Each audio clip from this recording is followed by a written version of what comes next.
do you think about aliens? I don't think there are any. At one time, I thought that there were, simply based upon documents that I'd seen while I was attached to the intelligence briefing team, the commander-in-chief of the Pacific Fleet. At that time, and even for many years afterwards, I did not believe that the government would use me in that way. There was no doubt of my loyalty to my country, and maybe that's why it was so easy to use me, because I wouldn't doubt that what I saw was real. But over the years, I've done a lot of research, and what I've discovered is there's no proof existing anywhere that extraterrestrials are real, or that have ever visited this planet, or that they exist anywhere in the universe. There is not one shred of evidence anywhere. There is lots of evidence, tons of it in fact, that there are a group of people who want us to believe in some extraterrestrial threat from space so that they can cause a world government, bringing together of all the people to resist that external threat. And the first time that I saw any reference to that, I was reading some papers from the Carnegie Endowment Fund, and there was a record of a speech. It was a dinner for Viscount Ishii of the Japanese delegation, the Japanese imperial delegation, in 1917. And John Dewey was one of the speakers. And the first sentence out of his mouth as I was reading this, I almost fell out of my chair, because this was in 1917, and he said the best way to cause all people of the world to come together in one world government and end war forever would be if we were attacked by some other species from some other planet. And boy, that just clicked with me, and I knew that this is just another scam. This is the age of deception. There's no doubt about it. And then 8 times during Reagan's administration, he inserted almost the exact same phrase into 8 of his speeches. It's a scam. That's what I can tell you. What they call UFOs, these craft that fly around the sky, are real. But they're not piloted by some little green guy from some other planet. They're owned and operated by the United States of America for one, the Soviet Union for another, probably Great Britain, Canada. I think the first really operable ones were probably manufactured in Western Canada, in the wilderness, in a place especially built to create those machines, like we created the Manhattan Project, and the same kind of secrecy surrounded it. So the technology is real. It's been kept secret, and it's been used to promote this concept that there's an alien threat to this earth. It's just an incredible deception, and I'm just amazed that people have fallen for it in the manner that they have, in the absence of any proof whatsoever. I mean, they cite hearsay as proof. Well, what about all of the alien abductions? They're not abductions. They're the results of a tremendously successful and very sophisticated mind control operation, all of which has been in development. They started working on those kinds of things since before World War II.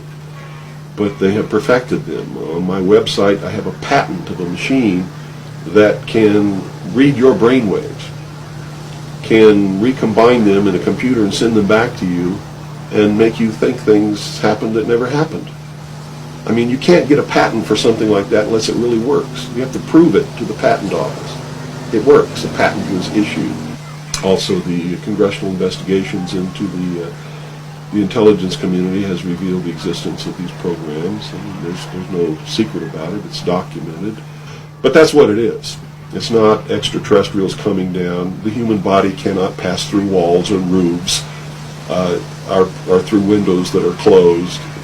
This is all the product of the imagination and people's willingness to believe something because they want it to be true.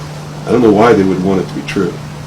You see, because if it were true, these are not friendly aliens. They're doing some terrible things to people. If I were to kidnap somebody, pass them up through the roof, and take them somewhere, and perform operations on them, and take samples of semen and ova from their reproductive organs, and plant thoughts in their mind, and all this kind of stuff, and then bring them back.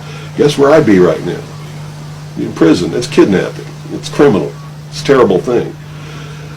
So there's a morbid sense about all this too, is that people want to be hurt for some reason. I don't understand that. But that certainly is something that somebody needs to look at. Why do people feel that this needs to be real? What in them says, I want to be abducted and abused and kidnapped and all of this stuff against my will? Because they seem to take some kind of satisfaction that this is happening. Now, I have since come to believe that the extraterrestrial portion of all of this is nonsense, but that the technology is real. I believe that many of us were shown these documents over the years so that later we would talk about it. I mean, how can you keep the existence of extraterrestrials, if they were real, a secret? And how could anyone keep quiet knowing that they had seen documentation, official government documents labeled top secret, that expressed that these extraterrestrials were real and had visited this earth? I wanted to know just how true all of this was, and I began a program of research to find out if extraterrestrials were real. The first thing I did was collect every bit of documentation that I could find, both from the Freedom of Information Act, from the research of others, from books that had been printed on the subject of UFOs, and of course through my network of friends in the intelligence community. What I discovered was amazing. What I discovered, ladies and gentlemen, is that there has been a plan in existence since about 1917, and probably before that, to create an artificial extraterrestrial threat to this earth in order to create a one-world totalitarian socialist government. One of the first documents that I found in my search was this one, the Imperial Japanese Mission 1917, a record of the reception throughout the United States of the special mission headed by Viscount Ishii. And when the Imperial Japanese Mission was in New York City, they had a dinner, and some pretty famous people spoke at this dinner. One of them was John Dewey. John Dewey is the father of our failing, disastrous public education system. Here's what he said. Listen very carefully. John Dewey, professor of philosophy in Columbia University, who was the next speaker, was listened to with great intentness. He said, quote, "Someone remarked that the best way to unite all the nations on this globe would be an attack from some other planet. In the face of such an alien enemy, people would respond with a sense of their unity of interest and purpose." Unquote. Now, bear in mind, folks, that's 1917. One of the next documents that I found, and I found quite a few, but one that's pretty important, is called the Report from Iron Mountain, the Probability and Desirability of Permanent Peace. Now, I encourage you to find this book, wherever you can find it. I don't know where you can get it, but find it. Page 66. Credibility, in fact, lies at the heart of the problem of developing a political substitute for war. This is where the space race proposals, in many ways so well suited as economic substitutes for war, fall short. The most ambitious and unrealistic space project cannot of itself generate a believable external menace. It has been hotly argued that such a menace would offer the last best hope of peace, etc., by uniting mankind against the danger of destruction by creatures from other planets or from outer space. Experiments have been proposed to test the credibility of an out-of-our-world invasion threat. And it continues on another page. Nevertheless, an effective political substitute for war would require alternate enemies, some of which might seem equally far-fetched in the context of the current war system. It may be, for instance, that gross pollution of the environment can eventually replace the possibility of destruction by nuclear weapons as the principal substitute for war. Are you beginning to get the message, folks? Poisoning of the air and of the principal sources of food and water supply is already well advanced, and at first glance would seem promising in this respect. It constitutes a threat that can be dealt with only through social organization and political power.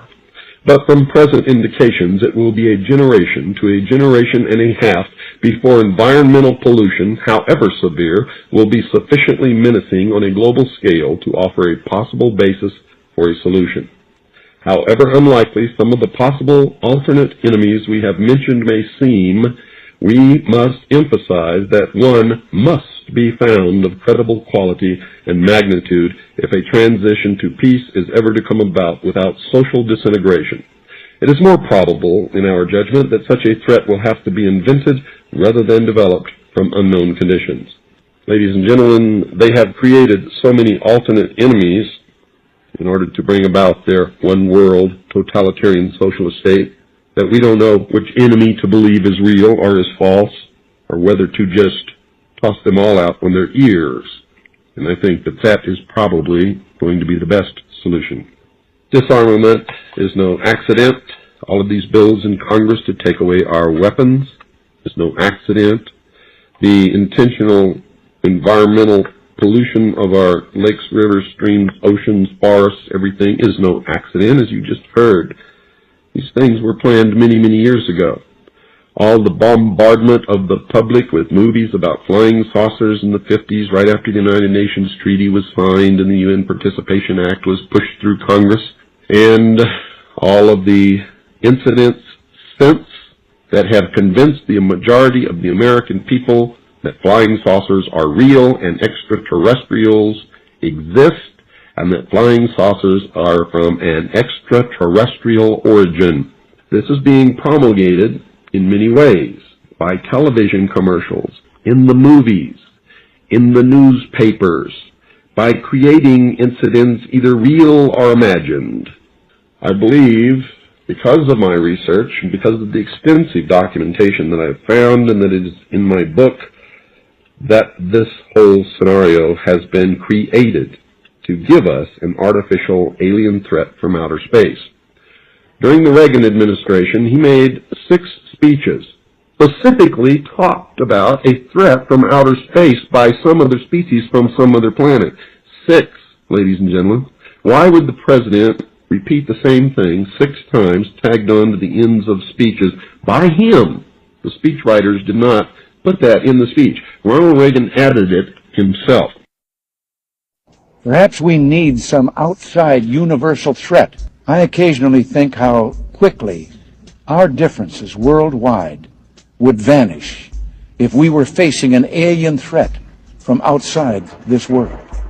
This was a powerful suggestion to implant into the minds of the people of the world that there really is a threat from some other species, from some other planet to this earth.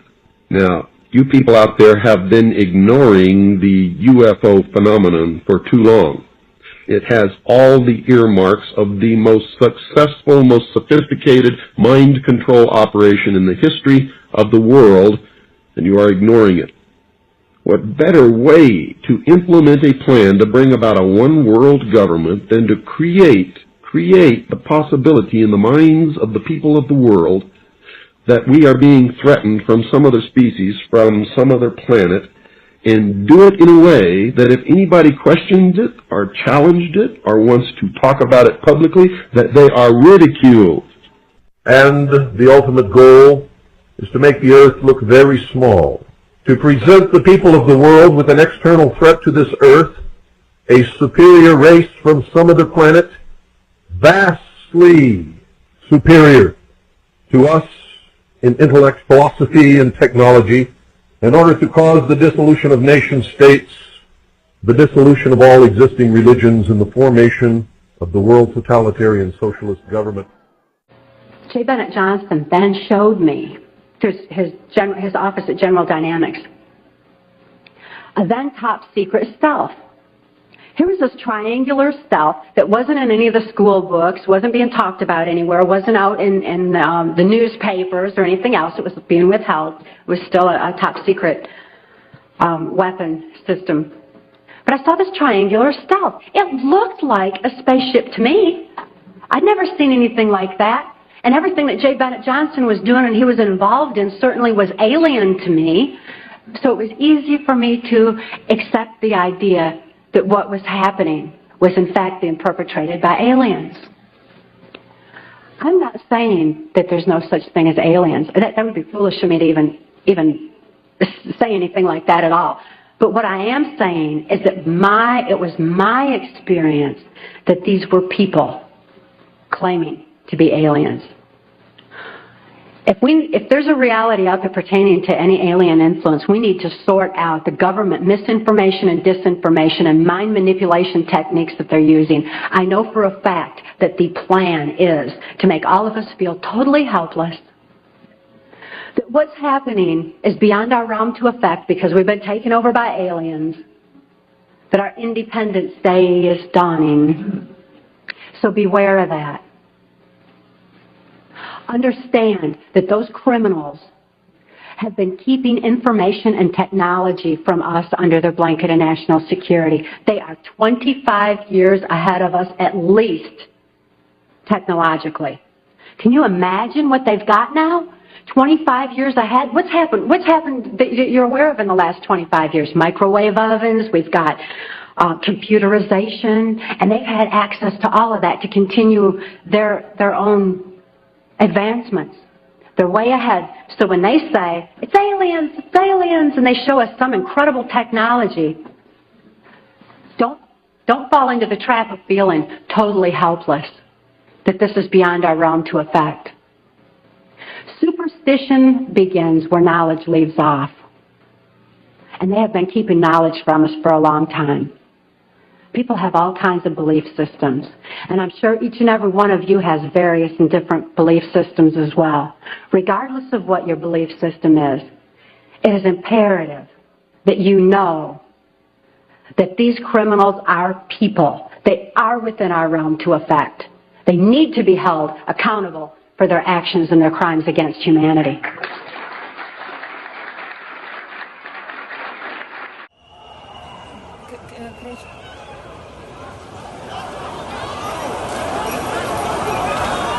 Calls are mounting in Serbia for an independent investigation into whether a sonic weapon was used by security forces on people protesting government corruption.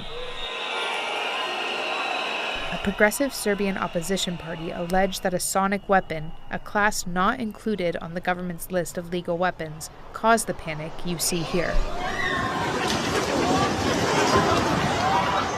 But Serbia's authoritarian president denies the allegations and says the government is investigating what happened. Mi znamo da nismo upotrebili nikakav zvučni top. Vojska ga nema uopšte. I nemojte da lažete. Ili svi oni koji obmanjuju javnost i koji lažu.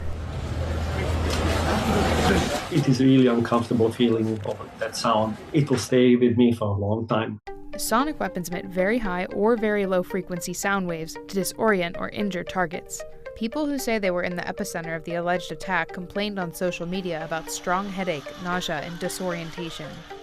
And since sound waves are invisible, sonic weapons can also cause dangerous mass panic. Like if you're on a highway, standing and a car coming at you at 80 miles per hour and going directly into you, and that the hissing, howling, you knew something was happening, but there is nothing coming at you. So everybody's confused and frightened. CNN spoke with multiple experts who identified irregularities in audio captured during the incident, but couldn't definitively say whether a sonic weapon was used or not. What happened here in Belgrade is unclear at the moment. What we really need is photographs or videos of the source. This image, according to one audio forensics researcher who reviewed the photo for CNN, appears to show a sonic weapon attached to a police vehicle at the scene of the protest. It was captured by a Serbian journalist who told CNN she and her colleagues were covering the protest that day out of concern that the government would forcibly crack down on unarmed people. A petition for an independent investigation into the incident has gained nearly 600,000 signatures. I think it's going to motivate people to be more persistent. Whoever did this, well, it's not whoever, we all know people are more, they're aware the stakes are higher than even they thought, because you cannot predict what is the next step of this government, how far they can go. Aliens, extraterrestrials, that would be the final card. And over and over and over during the 4 years that I knew him and was giving his speeches for him, he would bring up that last card. And remember, Carol, the last card is the alien card. We're going to have to build space-based weapons against aliens. And all of it, he said, is a lie. A lie. I think I was too naive to know at that time the seriousness of the nature of the spin that was being put on the system. And now the pieces are starting to fall into place. We're building a space-based weapon system based on a premise that is a lie, a spin. And Wernher von Braun was trying to hint that to me back in the early 70s and right up until the moment when he died in 1977. What he told me is that there's an accelerated effort in place. He didn't mention a timeline, but he said that it was going to be speeding up faster than anybody could possibly imagine. That the effort to put weapons in space was not only based on a lie, but would accelerate past the point of people even understanding it until it was already up there and too late. When von Braun was dying in front of me the very first day that I met him, he had tubes draining out of his side. And he was tapping on the desk telling me, "You will come to Fairchild." I was a school teacher. "You will come to Fairchild and you will be responsible for keeping weapons out of space." And the way he said it with the intenseness in his eyes, and added that very first day, the first time I met him, that space-based weapons were a dangerous, destabilizing, too costly, unnecessary, untestable, unworkable idea. And that the last card that was being held was the extraterrestrial enemy card. The intensity with which he said that made me realize that he knew something that he was too afraid to mention. He was too afraid to talk about it. He would not tell me the details. I'm not sure that I would have absorbed them if he had told me the details or even believed him in 1974. But there was no question that that man knew, and had a need to know, I found out later. There's no doubt in my mind that Wernher von Braun knew about the extraterrestrial issue. The very first meeting that I had with him in 1974, when he said to me, "You will be responsible for keeping weapons out of space. I'm dying of cancer and you have to take over for me." And when he explained to me the reasons for why weapons were going to be put into space, the enemies against whom we were going to build these weapons, and that all of that was a lie. And when he mentioned the extraterrestrial card, that extraterrestrials, aliens he called them, were going to be identified as the final enemy against whom we were going to build space-based weapons back in 74, the way he said it to me, there was no doubt in my mind that he knew something that he was too afraid to talk about. Wernher von Braun never spoke to me about any of the details that he knew, or might have known, or thought about, related to extraterrestrials, except that extraterrestrials were one day going to be identified as an enemy against whom we are going to have to build an enormous space-based weapon system. Even though he didn't give me the details, however, the look in his eyes made it clear to me that he knew that there was something going on that was a big secret that he could not divulge. Wernher von Braun actually told me that the spin was a lie, that the premise for space-based weaponry, the reasons that were going to be given, the enemies that we were going to identify, were all based on a lie. I've been tracking the space-based weapons issue for about 26 years. I have debated generals, congressional representatives. I've testified before the Congress and the Senate. I've met with people in over 100 countries. And I have not been able to identify who the people are who are making this space-based weapon system happen. I see the news. I see the administrative decisions being made. I know that they're all based on lies and greed. And I have yet to be able to identify who the people are. And that's after tracking this issue for 26 years. I know that there are big secrets being kept. And I know it's time that the public and decision makers pay attention to the people who are now going to be disclosing the truth. And then we need to make some definite changes and build a system in space that will benefit every single person and all the animals and the environment of this planet. The technology is there. The solutions to Earth's urgent and long-term potential problems are there. And I have a feeling that once we start studying this extraterrestrial issue, all of the questions are going to be answered that I've had for 26 years. I have concluded that it's based on a few people making a lot of money and gaining power. It's about ego. It's not about our essence and who we really are on the planet and loving each other and being at peace and cooperating, using technologies to solve problems and heal people in the planet. It isn't about that.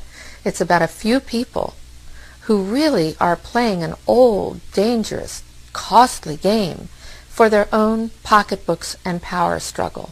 That's all it is. And I believe that this entire space-based weapons game is initiated right here in the United States of America. The last card is the alien card. We're going to have to build space-based weapons against aliens, and all of it, he said, is a lie. He didn't mention a timeline, but he said that it was going to be speeding up faster than anybody could possibly imagine. That the effort to put weapons in space was not only based on a lie, but would accelerate past the point of people even understanding it until it was already up there and too late. Good morning. My name is Carol Rosin. In 1974, after being a 6th grade school teacher, I was introduced to the late Dr. Wernher von Braun, in the U.S. the father of rocketry. In my first meeting with him, during that first 3.5 hours, he said to me, "Carol, you will stop the weaponization of space." And I said, teachers don't stop until June. He said, "No, you have to understand. This is February, and we have to prevent the weaponization of space because there is a lie being told to everyone that the weaponization of space is now first being based upon the evil empire, the Russians. There are many enemies," he said, "against whom we're going to build this space-based weapon system. The first of whom was the Russians, which was existing at that time. Then there would be terrorists. Then there would be third world countries. Now we call them rogue nations or nations of concern. Then there would be asteroids."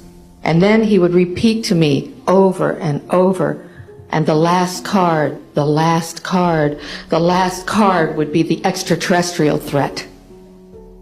Well, at the time, I kind of laughed when he said asteroids, and when he said extraterrestrials, I knew I wasn't going to deal with that subject. And now we hear on the news just today, this week, that they've slid in another enemy. Only this time we're going to protect our satellites. In other words, we have to have some reason to spend these trillions, to waste these dollars on a space-based weapon system, and they're all lies.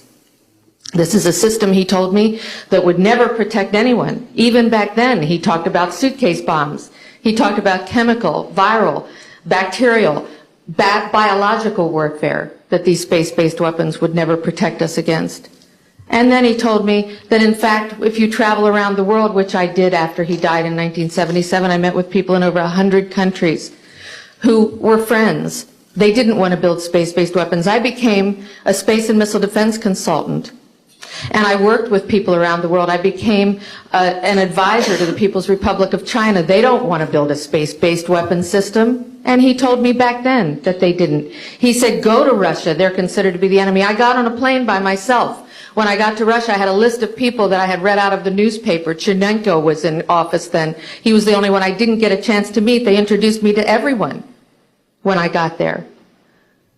And when I got back, I said, "Oh my Lord, this man is telling the truth. There is no threat."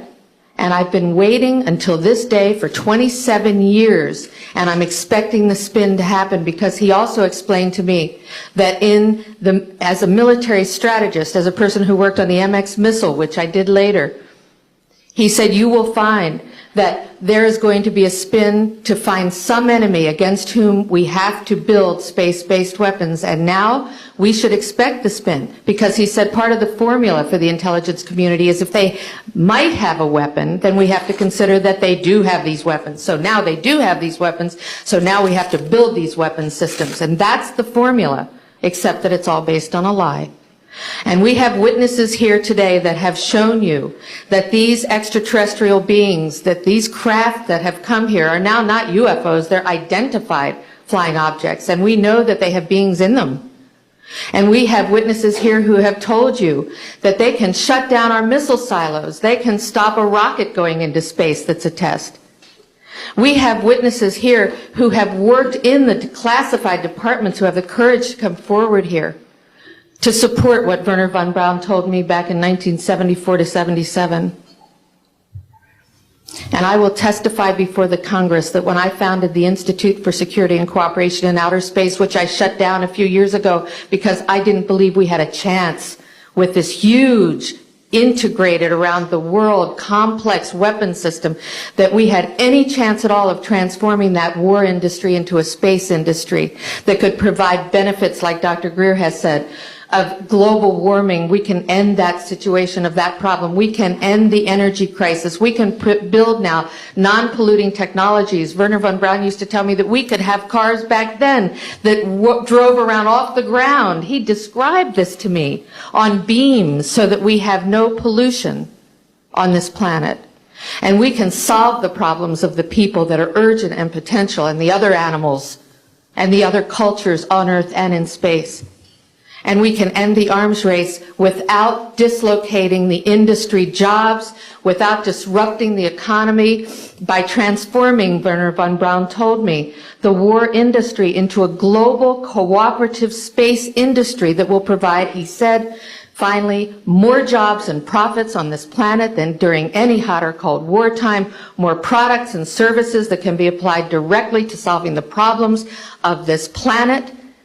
And we can have a whole planet now that lives in peace on Earth, with all the cultures on Earth, and with all the extraterrestrial cultures in space. And these are words that Wernher von Braun told me in 1974, and I will testify before the Congress under oath about everything I have said and more. Thank you.